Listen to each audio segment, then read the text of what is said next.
Hey, it's Alan, and I just wanted to let you know that you can now listen to the ongoing history of new music early and ad-free on Amazon Music, included with Prime.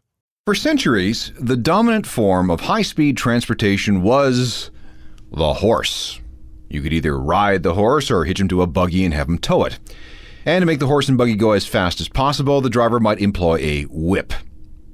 Not very pretty or humane, but the buggy whip worked very well. And because there was always a need to travel by horse and carriage, a buggy whip industry was established that employed many, many people. However, one day, not that long ago, someone came up with something better than the horse, and it was called the automobile. And in a matter of years, the lucrative buggy whip industry collapsed as more and more people bought cars. Buggy whip manufacturers were alarmed, and they demanded that someone do something to protect their venerable and ancient profession. They said things like, "The government ought to do something. If they don't ban the automobile, we'll all be out of business." But of course, there was no going back. Banning the car would have meant hobbling the economy as a whole. The buggy whip people had to face the facts. They were done. And soon, buggy whip manufacturers all but disappeared. Economists love this story because it shows how technology can render a very old, very profitable industry irrelevant in a very short period of time. The market niche for the product suddenly evaporates, throwing that particular industry into chaos, decline, and inevitably collapse. And yeah, a lot of people lose their jobs. But this is how capitalism works. It's a side effect of progress. I can think of a bunch of different examples in the last 150 years that are similar to this. Player pianos used to be a big deal until the phonograph came along. Guys used to deliver big blocks of ice for ice boxes, but then you could buy an electric refrigerator. And people used to make a lot of money designing artwork for record albums. And I mean a lot of money. Which got me thinking, maybe we'd better do a show on album cover artwork before that whole industry disappears forever. This is the Ongoing History of New Music podcast with Alan Cross. Before we go any further, let's play something from an album that has a very famous piece of artwork on the front cover. You've probably heard of it.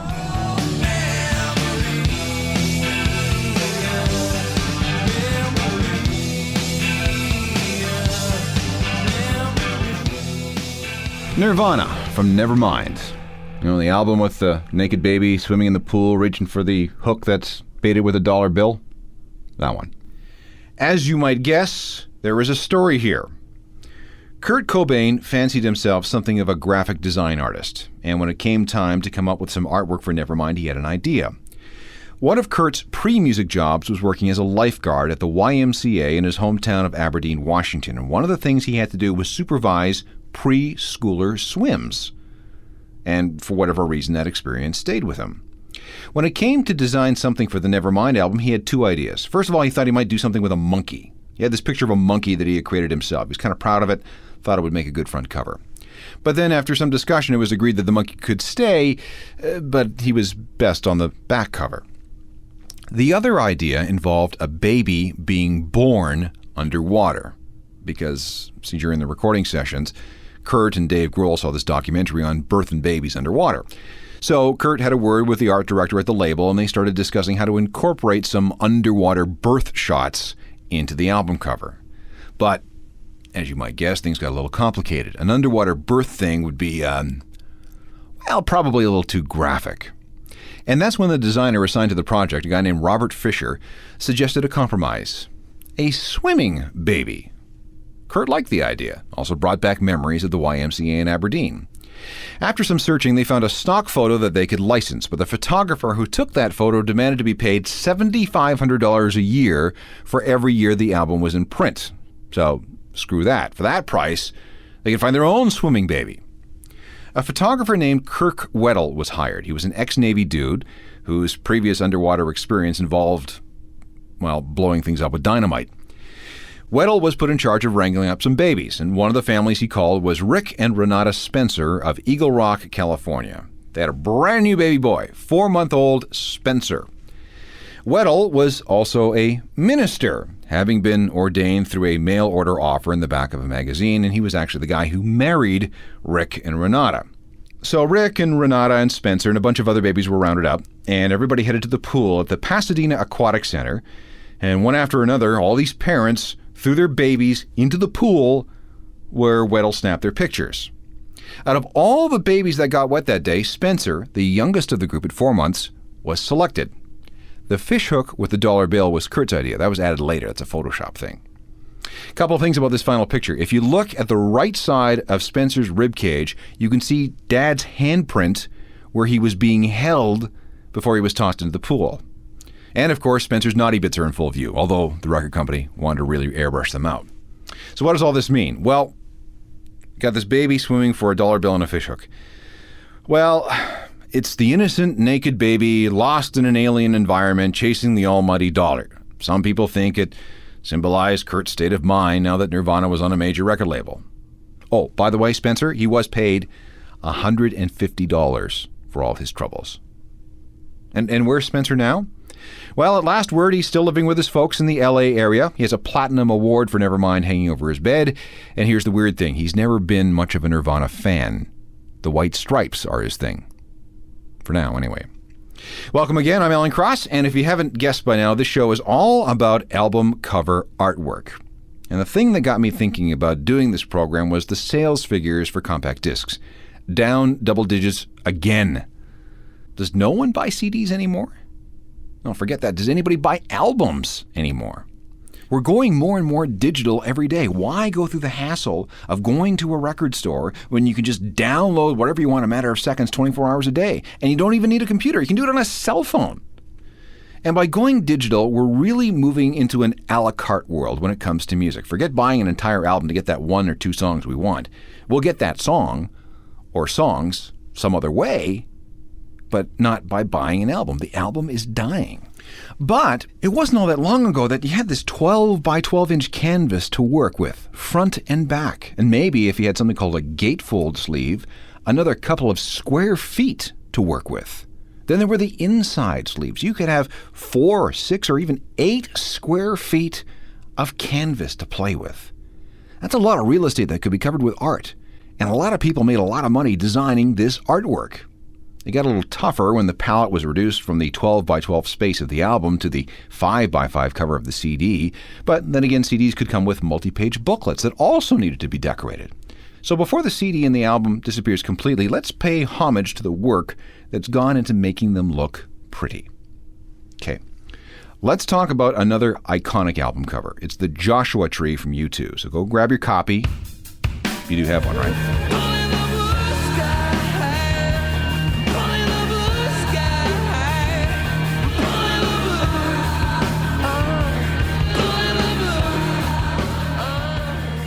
U2 and Bullet the Blue Sky from one of the most famous looking albums of all time, The Joshua Tree from 1987. As the band was finishing the record, they began to think about how they wanted it to look. It was a very American record in terms of themes and images, so everyone felt that the artwork should be shot somewhere in the United States. So in December of 1986, U2 flew to Los Angeles and they hired a bus. And they drove off into the Mojave Desert with rock photographer Anton Corbin. They drove around looking for locations and stayed in crappy motels at night in and around Death Valley. At one point, somebody asked the bus driver, "Hey, what are those weird cactus-looking things out there in that field?" "They're called Joshua trees," he replied. And Bono thought that was a really cool name for a tree, so he asked that they stop and have some pictures taken with some of these trees. They pulled over for about 20 minutes, took some shots, and then they left. When it came time to examine the contact sheets of all the photos that had been taken, the shots from that 20-minute rest stop were judged to be the best. They somehow captured and encapsulated everything that the band was about at the time. All we know about the tree that we see on the back of the album was that it was somewhere in the Joshua Tree National Park. U2 never told anyone where it was because they didn't want anyone to find it and vandalize it.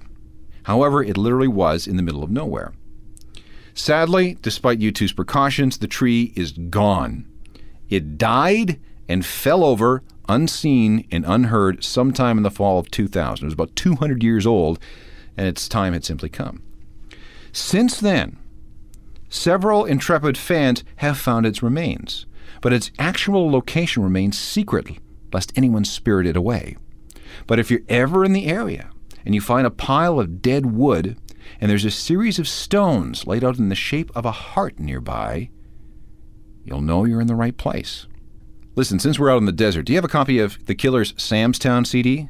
Okay, pull it out and have a good look. An explanation of the surly model and the dead sheep coming up after this from the album.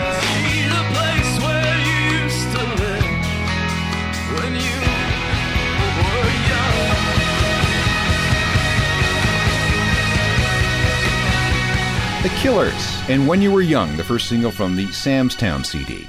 Okay, let's have a look at that artwork.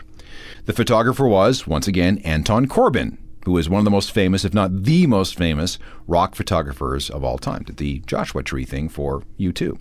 The Killers are from Las Vegas, which is also in the desert, and this must have put Anton into a similar creative headspace. One of the first things he did to stage the shots for the album was hire a dead sheep. The longhorn is the official sheep of the state of Nevada. Posing a live one would be difficult. See, longhorns are quite vain and camera shy, apparently. So he rented one, a dead one, a stuffed one, from the local museum. Anton also wanted a beauty queen. Not a real beauty queen, but someone who looked a little, damaged. Anton found who he was looking for at the Las Vegas studio where the Killers recorded most of the album. Her name is Felice Lazay. She worked as a production assistant there. So Anton took Felice and the dead sheep to an abandoned mobile home out in the blazing desert and started shooting pictures. Dozens were shot, and the best one of the lot made the cover of the CD. There you go. So there are some album cover secrets from 3 big CDs. You want to know more? Of course you do. More in seconds. The artwork we see on albums has been evolving over the last 100 years or so. Back in the beginning, the sole purpose of the album cover was to identify its contents. Mostly it was just a plain brown wrapper. As the music industry grew and as more and more people began to buy pre-recorded music and as more and more albums began to compete for attention on the racks in record stores, album cover artwork turned into a bona fide art form. The first color record jackets appeared during World War II. And by the late 1950s and early 1960s, the plain brown wrapper was dead. Most LP records featured portraits and mugshots of the artist. But as the 60s progressed, the artwork concepts became more and more ambitious and became more consumed with reflecting or perhaps even creating a specific image, culminating with a famous Sgt. Pepper's Lonely Hearts Club Band package from the Beatles, who then, of course, promptly followed that with the White Album, which was the total anticlimax. From the middle 1960s, album art just exploded. Good cover art became essential, and as a result, a number of companies sprang up to service this particular need. One of the biggest was Hipgnosis. This was a British company who became famous for doing the artwork for albums like Pink Floyd's Dark Side of the Moon. You know, the one with the prism? They did that one, among others. They did Led Zeppelin, Houses of the Holy, and Presence, and In Through the Outdoor, and others. Plus they did Genesis, and Peter Gabriel, Paul McCartney, and many, many others. One of the 3 principals in Hipgnosis was Storm Thorgerson. Storm was the guy who came up with the Dark Side of the Moon cover, which many people still consider to be the greatest piece of album artwork ever. When the company broke up in 1983, he went solo and designed artwork for everyone from Anthrax to The Offspring to Ween. He was also hired to do the artwork for this Canadian record from Ian Thornley. If you know the CD, the front features a variation of Storm's famous repeating image motif. It's a beach with a cellar door that apparently leads through the ground into some kind of alternate universe. It's classic stuff, and it was created by one of the most famous album art dudes of all time.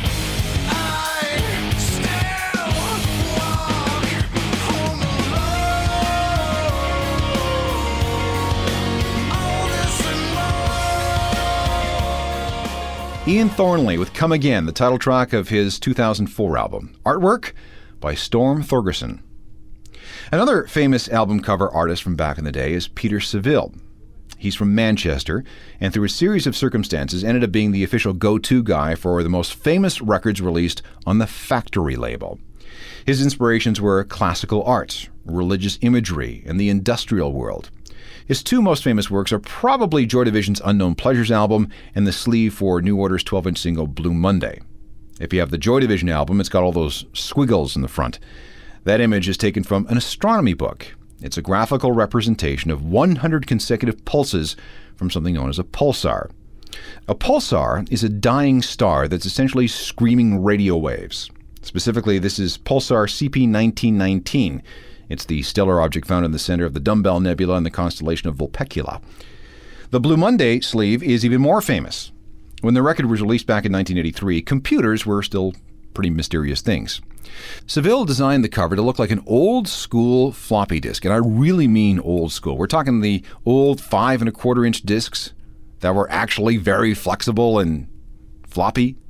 I mean, one of these things could hold a whopping 720 kilobytes of data. That's 360 kilobytes of data per side. And this sleeve is legendary. First of all, nowhere did it list the name of the band or the name of the song. Instead, there were a series of colored bricks. Those blocks contained a code that could be only cracked with a key that came with New Order's next album, Power, Corruption, and Lies. Okay, now let me save you the trouble and suspense. The code on Blue Monday reads FAC73. That's the serial number, FAC 73. It reads FAC 73, Blue Monday, and the Beach New Order. Okay, I'm not done. The original design of that sleeve was very, very expensive to produce. In fact, when you add in the cost of producing the record itself, New Order and Factory actually lost 30 pence on every single copy they sold. So what, right? Well, Blue Monday went on to sell 3 million copies. It's the biggest selling 12-inch single ever. So let's see, 30 pence times 3 million equals 900,000 pence. There's 100 pence in a pound, which means 9,000 pounds on the negative side of the ledger by releasing the most popular 12-inch single ever. It's amazing. You can blame it all on the artwork. I see a ship in the harbor. I can't shallow bay. But if it wasn't for your misfortune, I'd be a heavenly person today. New Order and Blue Monday, a song that cost them money to produce because the artwork for the 12-inch single was so expensive to create. Remember how I said there was a code locked in the colored blocks in the Blue Monday sleeve? Someone else did that. Got the secret next. This is a show all about the secrets of album cover art. And here's the real story behind what you see on the front cover of Coldplay's X and Y album. Just like what we see with the colored blocks in New Order's Blue Monday 12-inch, there's a code embedded in X and Y. But what's the code? What does it say? Well, I'll tell you that there's a mistake in the cover, but I'm kind of getting ahead of things. So follow me. There's a whole bunch of layers here. Coldplay is made up of a bunch of brainy guys, a lot of university wonks among the ranks. Art and artwork, very important to them. When it came time to design the cover of X and Y, they hired a company named Tappan Gofton. Coldplay liked what they had done with a Chemical Brothers album called Push the Button and thought that they would give them a chance on their record. The two guys in Tappan Gofton spent some time doing some research and stumbled upon an old form of communication called Baudot code. This was a binary code invented in 1874 by a telegraph operator named Emile Baudot. And he designed it as a way of speeding up the sending of telegraph messages. In fact, its original name was International Telegraph Alphabet No. 1.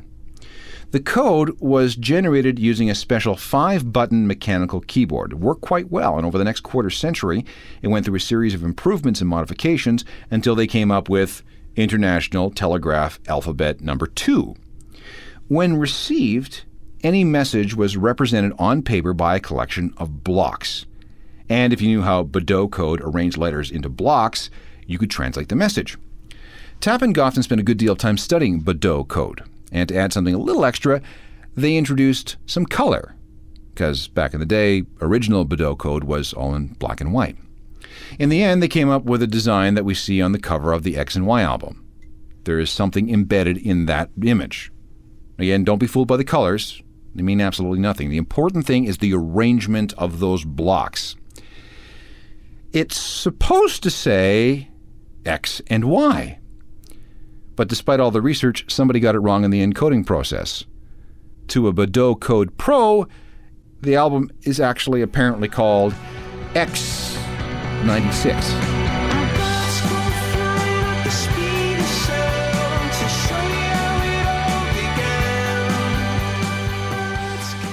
Coldplay with Speed of Sound from X and Y. And we've solved the mystery of the colored blocks on the front cover.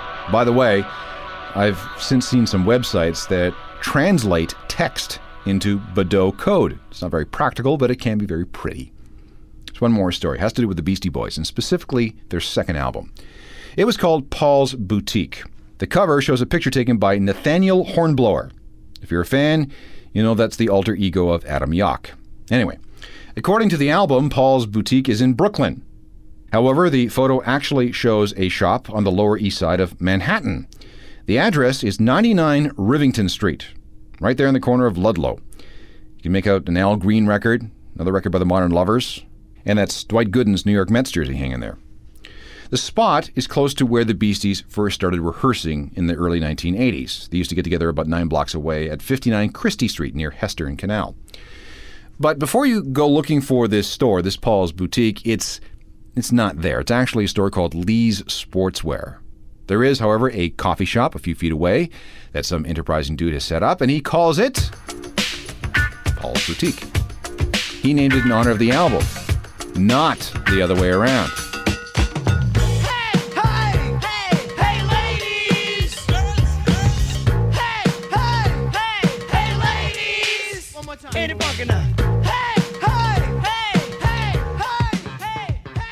The music industry continues to undergo some major changes very, very quickly. And as more and more of the business goes digital and virtual, the physical continues to disappear. I mean, look at all the record stores that have closed. Sam the Record Man used to run 100 outlets across Canada. It was the place to acquire music. Tower Records, United States, gone. Meanwhile, the number of CDs being sold continues to drop. The industry will have us believe that it's all due to piracy and illegal downloads, and that's true. It has had an effect. That sort of thing has had a big impact on sales. Things are not the way they used to be back in the day. But at the same time, consumers have never, ever had so many choices when it comes to spending their after-tax money on entertainment. I mean, 15 and 20 years ago, we didn't have things like DVDs and computer games and Xboxes and PlayStations, or high-speed internet, or mega bookstores, or 30-screen cinemas, or pay-per-view TV, hundreds of digital channels, on-demand TV, satellite radio, cell phones, ringtones, and a million other things that have come to the market over the last 10 years. Billions of dollars that used to be available to buy records and CDs are now being reallocated elsewhere. Meanwhile, access to music has never been easier or cheaper. I mean, in the old days, you had to save up money, go downtown to the record store, park, find your record, line up the cash, drive back home, put the record on your stereo before you could actually enjoy it. The record cost you, let's just say $20, plus the cost of parking, gas, and the cost of your time. Then you realize that out of the 14 songs on that record, you only like 3 of them. The other 11 were crap. But it still cost you $20 plus parking, gas, and your time. Today, using a computer or a cell phone, you can get just the songs you want for 99 cents each. Add in the sales tax, you're out what, $3.50? And you have everything instantly? If you only have so much money to spend on entertainment, which route would you take? I mean, duh. And the point of all this, to wrap it up, is that one of the many consequences of this shift in music from the physical to the virtual is that there is a declining need or demand for album cover art. We could be witnessing the death of an art that extends back nearly a century. And that would be sad. Technical Productions by Rob Johnston. I'm Alan Cross. You've been listening to the Ongoing History of New Music podcast with Alan Cross. Subscribe to the podcast through iTunes, Google Play, Stitcher, Spotify, and everywhere you find your favorite podcasts.